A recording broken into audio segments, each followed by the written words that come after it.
mon mari, le travail qu'il fait, c'est un travail spirituel. C'est pour l'avancement de l'œuvre de Dieu. C'est pour que les âmes soient sauvées.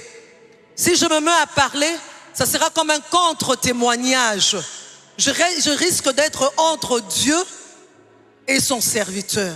Il y a cette peur-là. Plusieurs n'osent pas partager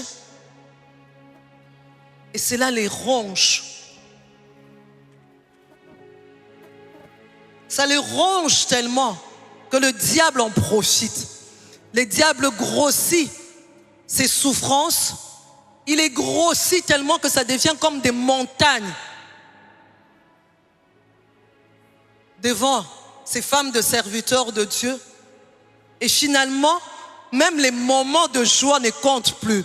Même les moments de bonheur ne comptent plus. Ce qui commence à compter, c'est seulement ces souffrances que j'endure, ces souffrances qu'elles endurent. Et ça détruit, ça rend la personne inefficace auprès de son mari, ça l'anéantit et elle passe à côté. Et ça, c'est le plan du diable. Or, Matthieu 11, 30 nous dit le joug de Jésus, les jougs de Dieu est doux et son fardeau léger.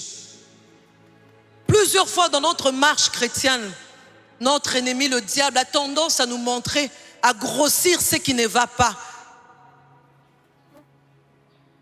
Pour que nous puissions nous dire, servir Dieu, c'est pénible.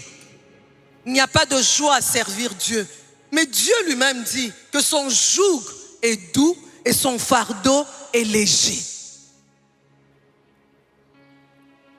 Elles ont peur qu'en parlant, qu'elles soient mal comprises. Et les plus dures, certaines pensent être le seul à vivre ces choses.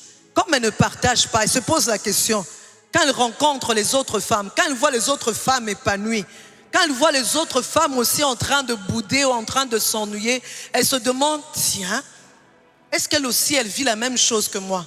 J'ai été plusieurs fois aux réunions des femmes des pasteurs.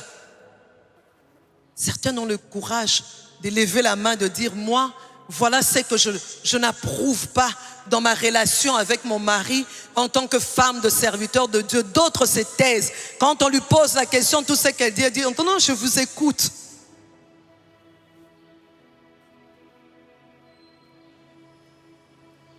Le deuxième objectif, c'est de prodiguer des conseils et des recommandations. Comment transcender les souffrances et être épanouie et heureuse.